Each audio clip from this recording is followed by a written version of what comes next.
Of course, welcome to Tanks Invest. We're talking about investing, finance, and professional development. As a recording time of exactly 3 p.m. on the Eastern Time, NEO is currently trading up about 16% so far, trading at the $32.62 mark. It seems like with respect to the consecutive days of just volatility and sell-off ever since we hit the 44.27 mark, back when we were showing some signs of recovery back in November, we've just been sliding off the cliff, right? Breaking down from obviously the 43.05 resistance level to the next level of 38.75 to breaking even further and forming even a gap at 34.69, which is technically the next resistance level. And as we cracked below that, we got below the 30 mark, but we know 30 is not really a substantive consolidated level. If you follow my videos that I've done historically, that currently we are recovered back above from the 29.50 mark, which was the next resistance level. And what's been driving all of the sell-offs, right, is mainly due to a couple of things, right, with respect to the first one, I guess in a more of a chronological order, is the chip shortage. Secondly, is because of the sector rotations among the hedge fund community, shifting to more of the safe haven or the FANG stocks, if you may, in comparisons to obviously the high growth small cap stocks, which was more prominently driven in the early 2021, as we saw across the entire market, right? That's also the time when NEO was hitting close to about $65 as the all-time high mark, right? And also right now, we are in another mixture of the Omicron and the COVID variants, in the mixture of obviously the potential delisting rumor that we're hearing from the Chinese government, right? So a lot of negative headwinds that we've been cultivating so far, driving the sell-off that we have had, right? I think NEO from all-time high, we have been selling down to approximately about 75% from the all-time high. And today we are seeing I guess the window dressing affectation, or if you would even call it like the New Year's Eve rally among the small cap stocks. And why is that the case, right? If you look into NEO on the black market, which is basically the, when hedge funds are buying behind the scenes without obviously disclosing to the public, which subsequently, will drive huge volatility into the market to, incentivize investors to chase in, right? This happens typically in the pre-market or the post-market perspective. So in the recent time frame, with all of the negative media affectation, it seems like it has been curated and cultivated by the whales onto intentionally squeezing the price for for NEO to be suppressed at the level that has subsequently translate into the technicals that we have been extremely oversold on the RSI scale of below 35 for quite some time now, right? And if you look into the chart, we've basically been submerged underwater since the beginning of December, and we're at the end of December now. So we've been submerged in the water. And for me, I've been very fortunate to be, taking out my cash reserve and buying the dips ever since we got into this submerged, state, right? And I've been buying for, I'll say, consecutive days at like just an increment, like 250 shares per day. And I've accumulated to over 10,000 exact shares at a cost average about $34.75 at the moment. So I'm still down a little bit, but we believe, I personally believe NEO in the long-term value proposition perspective, and the technicals checks out.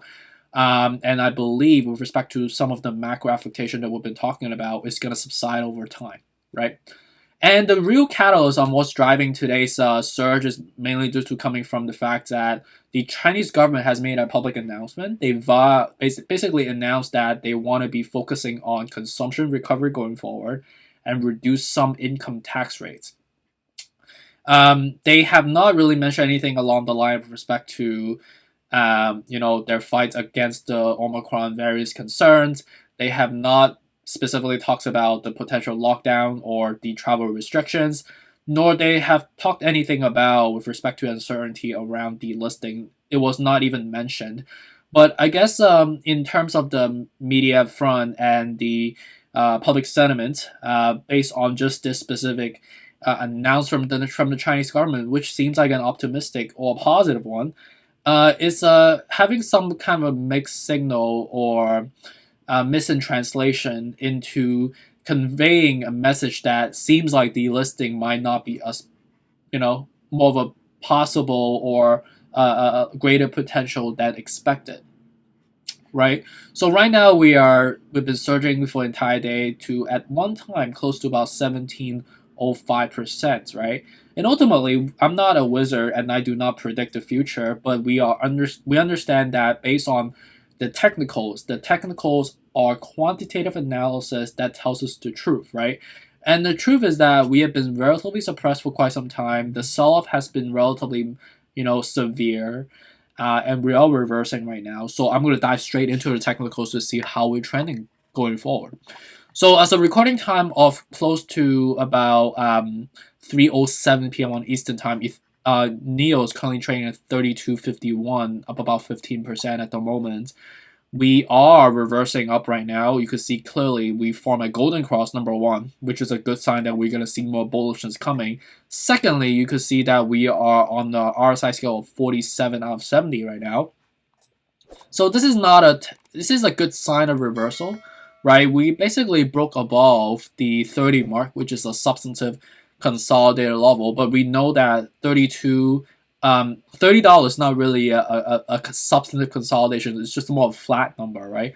The real level is technically somewhere around, and I can tell you specifically, at the 31.53, right? Based on the consolidated level that we've had historically. I don't have to go back all the way, right? And right now, what's the next level that we need to watch out for is basically the 34.50 would be the next level, right? As we break above 34.50, we will have the opportunity to sustain at that level, right? Because as we go there, it's going to be the first resistance. And as we form that resistance, you could see that we have previous support from there.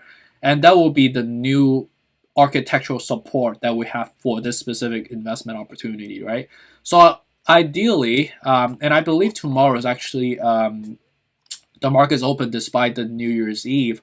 I know that it's going to be a half day. I think the market's going to close sometimes around like 1:30 or 1 p.m. on the Eastern time. So it's going to be a shorter day, but the sector rotations among the hedge fund community is still in play.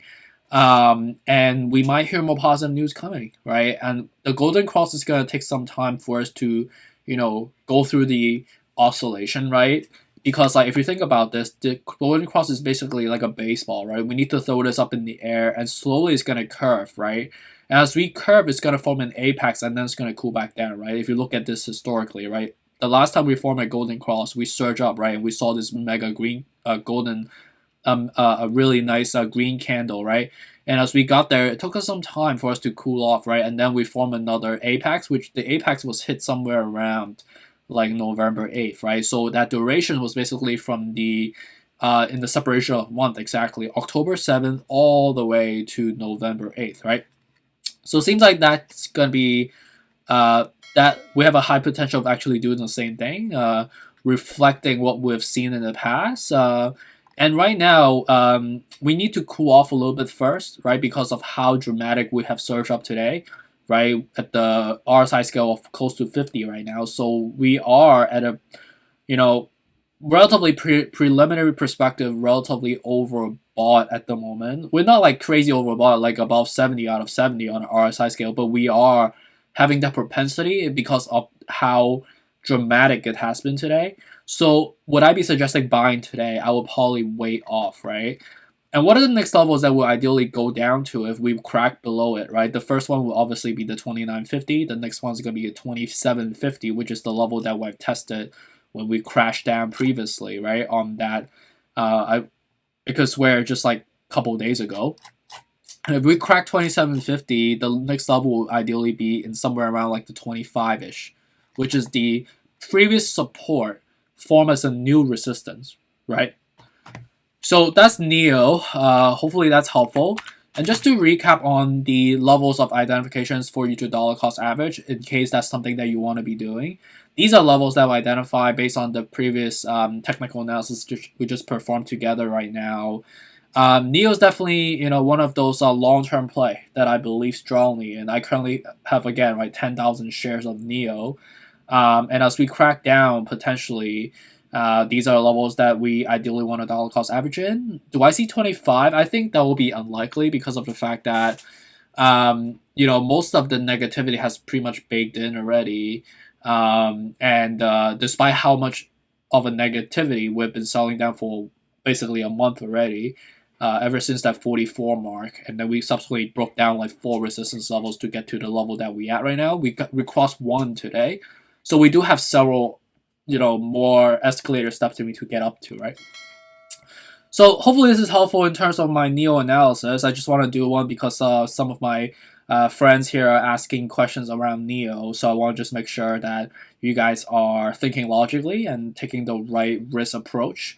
It is a big position on my in my portfolio, so I'm not up, but I have definitely recuperate a lot of my I guess paper loss that I've seen in the previous days, right? So really appreciate you. Let me know how it goes today, and stay tuned for coming up. Take care. Bye.